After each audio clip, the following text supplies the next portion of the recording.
ओम शांति।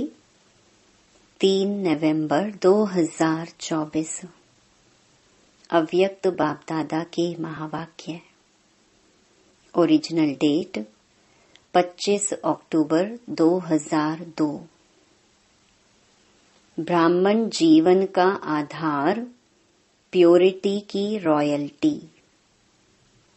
आज स्नेह का सागर अपने स्नेही बच्चों को देख रहे हैं। चारों ओर के स्नेही बच्चे रूहानी सूक्ष्म डोरी में बंधे हुए अपने स्वीट होम में पहुंच गए हैं। जैसे बच्चे स्नेह से खींचकर पहुंच गए हैं, वैसे बाप भी बच्चों के स्नेह की डोर में बंधा हुआ बच्चों के सम्मुख पहुंच गए हैं। बाप दादा देख रहे हैं कि चारों ओर के बच्चे भी दूर बैठे भी स्नेह में समाये हुए हैं।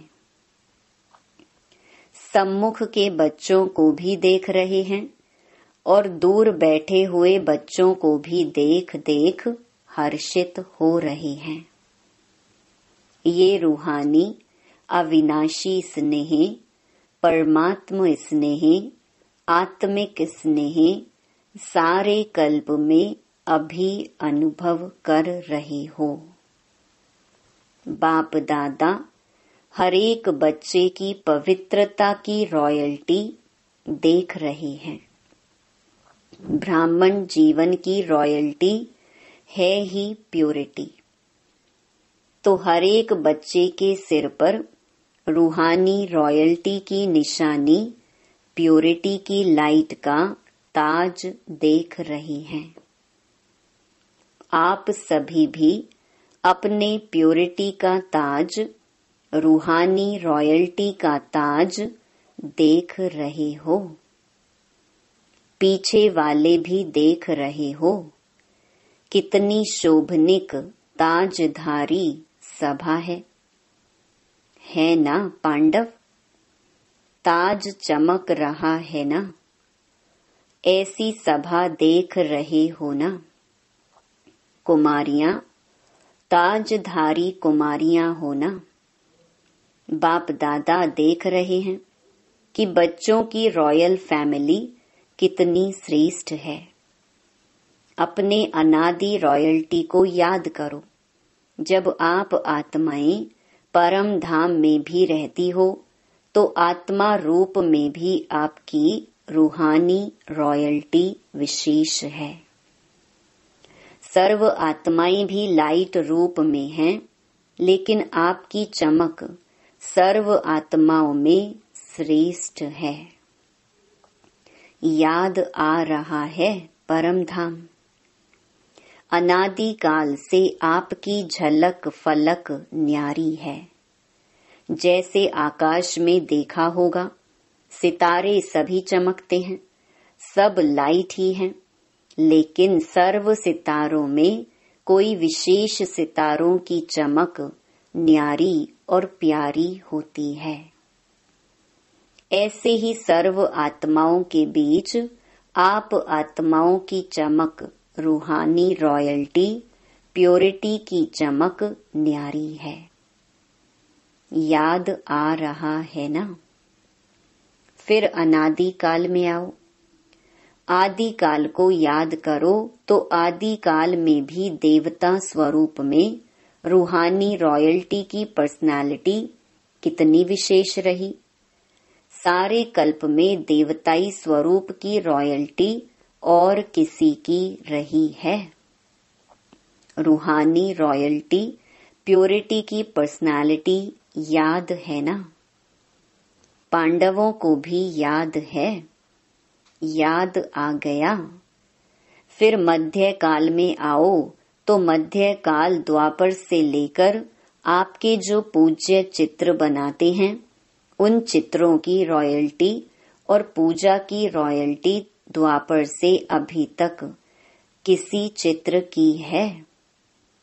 चित्र तो बहुतों के हैं, लेकिन ऐसे विधि पूर्वक पूजा और किसी आत्माओं की है। चाहे धर्म पिताएं हैं, चाहे नेताएं हैं, चाहे अभिनेताएं हैं, चित्र तो सबके बनते, लेकिन चित्रों की रॉयल्टी और पूजा की रॉयल्टी किसी की देखी है। डबल फॉरेनर्स ने अपनी पूजा देखी है। आप लोगों ने देखी है या सिर्फ सुना है? ऐसे विधि पूर्वक पूजा और चित्रों की चमक, रूहानियत और किसकी भी नहीं हुई है, ना होगी। क्यों? प्योरिटी की रॉयल्टी है, प्योरिटी की पर्सनालिटी है। अच्छा देख लिया अपनी पूजा, नहीं देखी हो तो देख लेना। अभी लास्ट में संगम युग पर आओ तो संगम पर भी सारे विश्व के अंदर प्योरिटी की रॉयल्टी ब्राह्मण जीवन का आधार है। प्योरिटी नहीं तो प्रभु प्यार का अनुभव भी नहीं। सर्व परमात्म प्राप्तियों का अनुभव नहीं।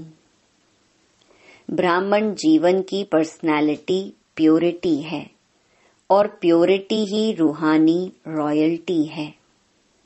तो आदि अनादि, आदि मध्य और अंत सारे कल्प में यह रूहानी रॉयल्टी चलती रही है।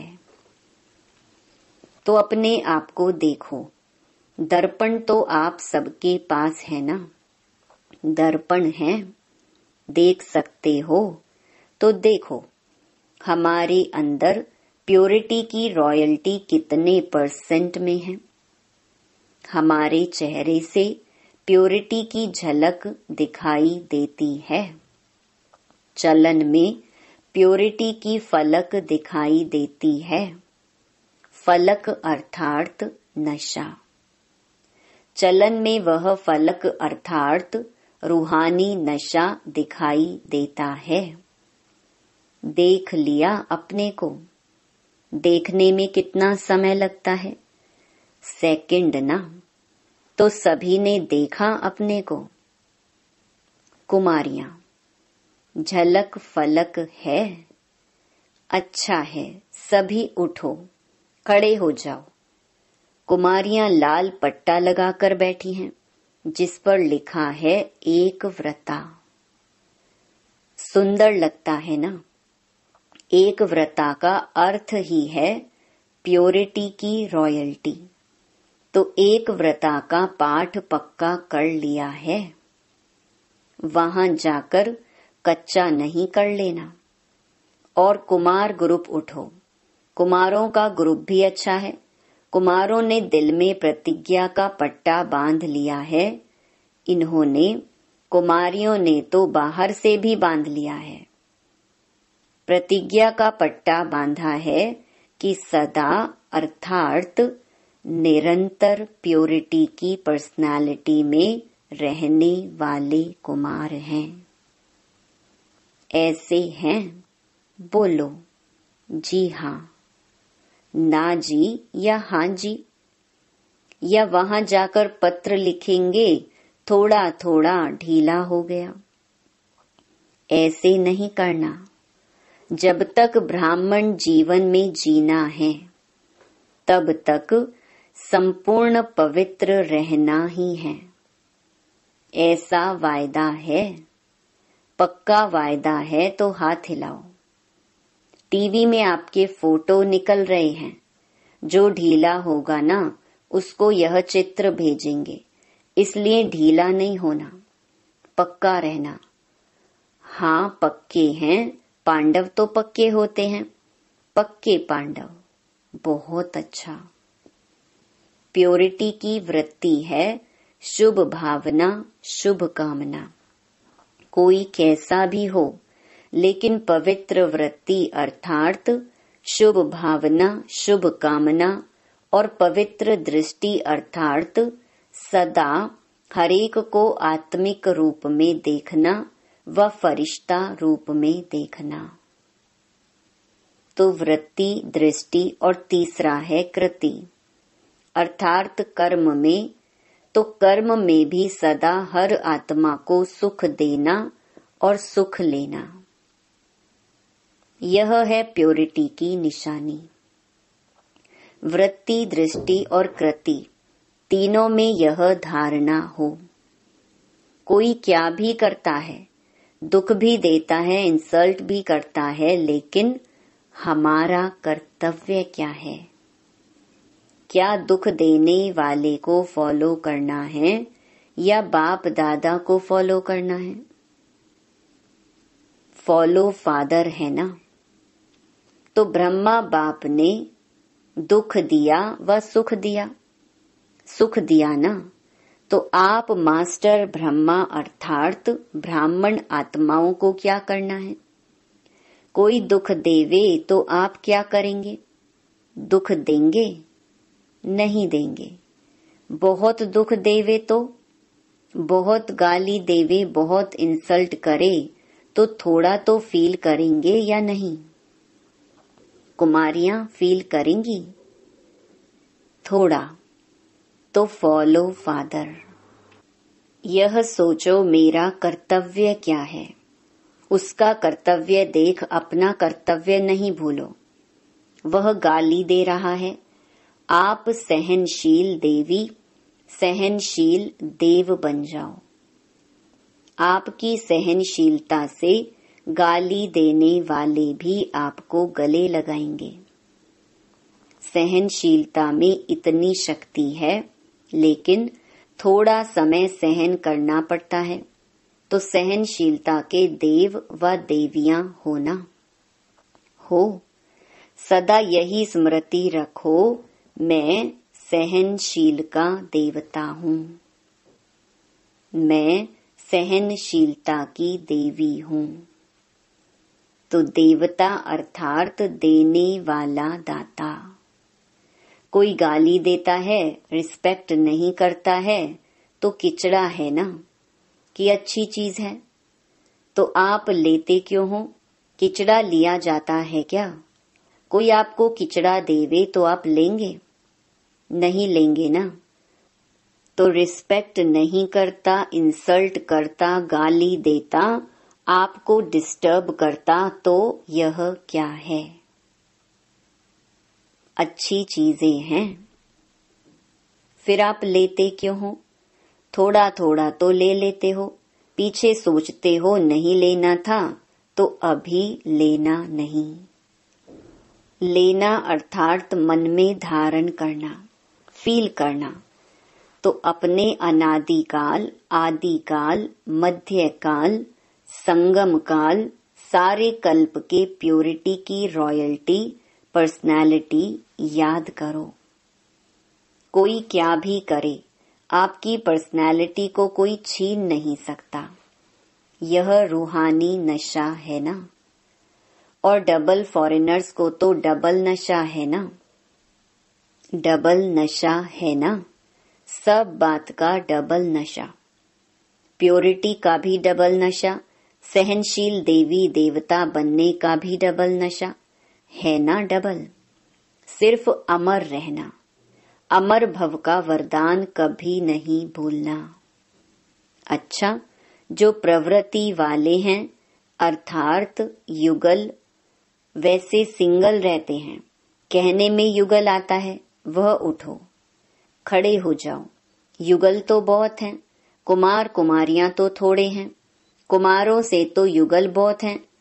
तो युगल मूर्त बाप दादा ने आप सबको प्रवृत्ति में रहने के लिए डायरेक्शन क्यों दिया है? आपको युगल रहने की छुट्टी क्यों दी है? प्रवृत्ति में रहने की छुट्टी क्यों दी है जानते हो? क्योंकि युगल रूप में रहते इन महामंडलेश्वरों को पांव में झुकाना है इतनी हिम्मत। वह लोग कहते हैं कि साथ रहते पवित्र रहना मुश्किल है, और आप क्या कहते हो? मुश्किल है या सहज है? बहुत सहज है, पक्का है, या कभी इजी कभी लेजी? इसलिए बाप दादा ने ड्रामा अनुसार आप सबको दुनिया के आगे, विश्व के आगे एग्जाम्पल बनाया है, चैलेंज करने के लिए। तो प्रवृत्ति में रहते भी निवृत्त, अपवित्रता से निवृत्त रह सकते हो। तो चैलेंज करने वाले हो ना? सभी चैलेंज करने वाले हो? थोड़ा थोड़ा डरते तो नहीं हो? चैलेंज तो करें, लेकिन पता नहीं क्या हो। तो चैलेंज करो विश्व को, क्योंकि नई बात यही है कि साथ रहते भी, स्वप्न मात्र भी अपवित्रता का संकल्प नहीं आई। यही संगम युग के ब्राह्मण जीवन की विशेषता है। तो ऐसे विश्व के शोकेस में आप एग्जाम्पल हो, सैंपल कहो, एग्जाम्पल कहो। आपको देख करके सब में ताकत आएगी, हम भी बन सकते हैं, ठीक है ना? शक्तियां ठीक है, पक्के हो ना? कच्चे पक्के तो नहीं, पक्के। बाप दादा भी आपको देख करके खुश हैं। मुबारक हो, देखो कितने हैं, बहुत अच्छे। बाकी रही टीचर्स, टीचर्स के बिना तो गति नहीं। टीचर्स उठो। अच्छा, पांडव भी अच्छे अच्छे हैं, वाह। टीचर्स की विशेषता है कि हर टीचर के फीचर से फ्यूचर दिखाई दे, या हर एक टीचर के फीचर्स से फरिश्ता स्वरूप दिखाई दे। ऐसे टीचर्स हो ना? आप फरिश्तों को देखकर और भी फरिश्ते बन जाएं। देखो कितने टीचर्स हैं। फॉरेन ग्रुप में टीचर्स बहुत हैं। अभी तो थोड़े आए हैं, जो नहीं आए हैं उनको भी बाप दादा याद कर रहे हैं।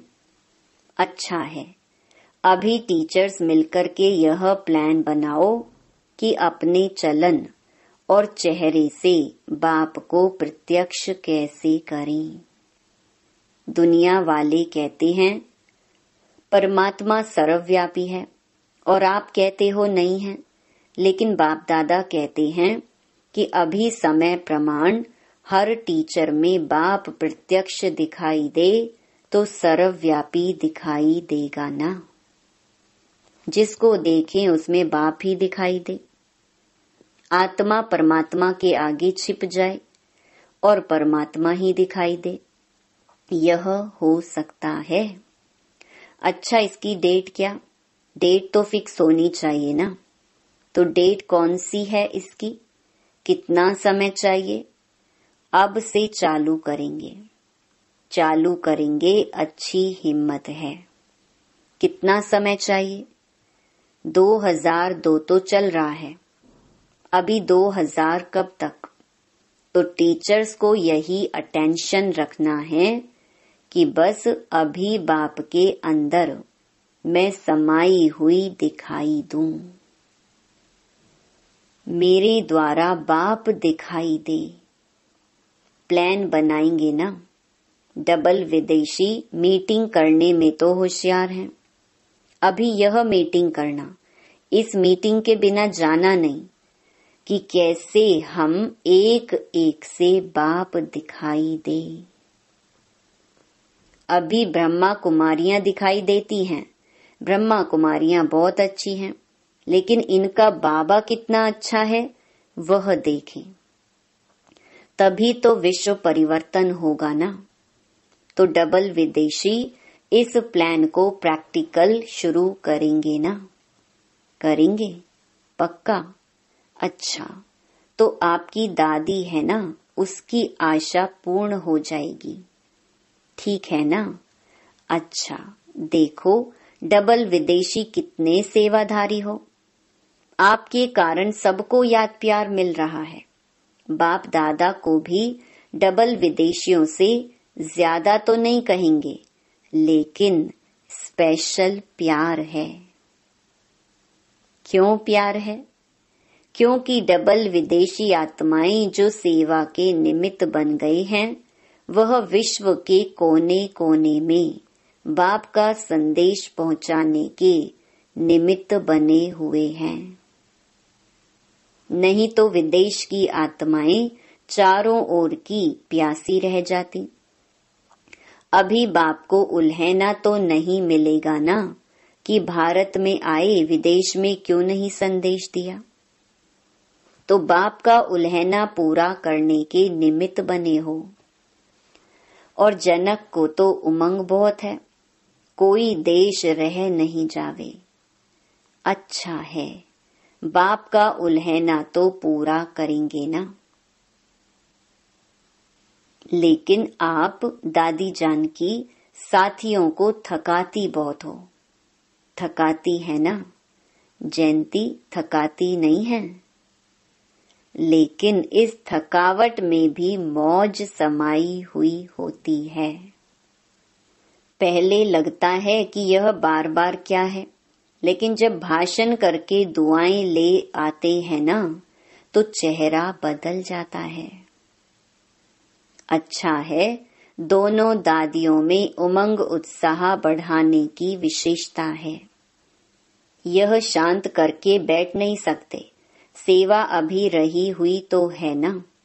अगर नक्शा लेके देखो, चाहे भारत में चाहे विदेश में, अगर नक्शे में एक एक स्थान पर राइट लगाते जाओ तो दिखाई देंगे कि अभी भी रहे हुए हैं। इसलिए बाप दादा खुश भी होते हैं और कहते भी हैं ज्यादा नहीं थकाओ। आप सब सेवा में खुश हो ना। अभी यह कुमारियां भी तो टीचर बनेंगी ना। जो टीचर हैं वह तो है ही, लेकिन जो टीचर नहीं है वह टीचर बनके कोई ना कोई सेंटर संभालेंगी ना, हैंड्स बनेंगी ना। डबल विदेशी बच्चों को दोनों काम करने का अभ्यास तो है ही, जॉब भी करते हैं, सेंटर भी संभालते हैं। इसलिए बाप दादा डबल मुबारक भी देते हैं।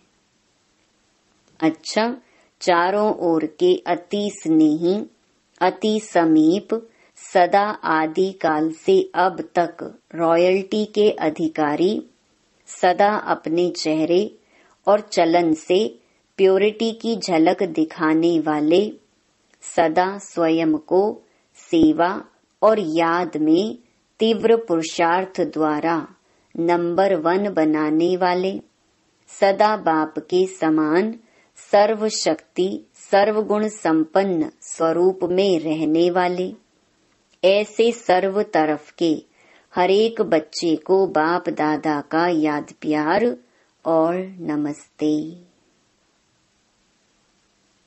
विदेश की मुख्य टीचर्स बहनों से सभी ने सेवा के प्लान अच्छे अच्छे बनाए हैं ना, क्योंकि सेवा समाप्त हो तब आपका राज्य आए। तो सेवा का साधन भी आवश्यक है, लेकिन मनसा भी हो वाचा भी हो, साथ साथ हो। सेवा और स्व उन्नति दोनों ही साथ हों। ऐसी सेवा सफलता को समीप लाती है। तो सेवा के निमित्त तो हो ही, और सभी अपने अपने स्थान पर सेवा तो अच्छी कर ही रहे हो। बाकी अभी जो काम दिया है उसका प्लान बनाओ।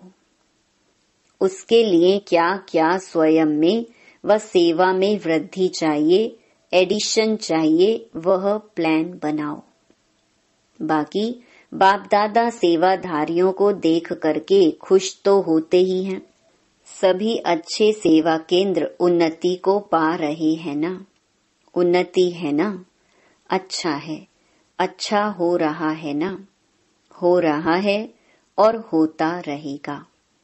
अभी सिर्फ जो अलग अलग बिखरे हुए हैं उनके संगठन करके उन्हों को पक्का करो। प्रैक्टिकल सबूत सबके आगे दिखाओ। चाहे कोई भी सेवा कर रहे हो, भिन्न भिन्न प्लान बनाते हो, कर भी रहे हो, अच्छे चल भी रहे हैं, अभी उन सभी का ग्रुप एक सामने लाओ। जो सेवा का सबूत सारे ब्राह्मण परिवार के सामने आ जाए। ठीक है ना? बाकी सभी अच्छे हो, अच्छे ते अच्छे हो। अच्छा, ओम शांति। वरदान। 3 स्मृतियों के तिलक द्वारा श्रेष्ठ स्थिति बनाने वाले अचल अडोल भव। बाप दादा ने सभी बच्चों को 3 स्मृतियों का तिलक दिया है। एक स्व की स्मृति, फिर बाप की स्मृति और श्रेष्ठ कर्म के लिए ड्रामा की स्मृति। जिन्हें यह तीनों स्मृतियां सदा हैं, उनकी स्थिति भी श्रेष्ठ है। आत्मा की स्मृति के साथ बाप की स्मृति और बाप के साथ ड्रामा की स्मृति अति आवश्यक है, क्योंकि कर्म में अगर ड्रामा का ज्ञान है तो नीचे ऊपर नहीं होंगे। जो भी भिन्न भिन्न परिस्थितियां आती हैं उसमें अचल अडोल रहेंगे। स्लोगन। दृष्टि को अलौकिक, मन को शीतल और बुद्धि को रहमदिल बनाओ। ओम शांति।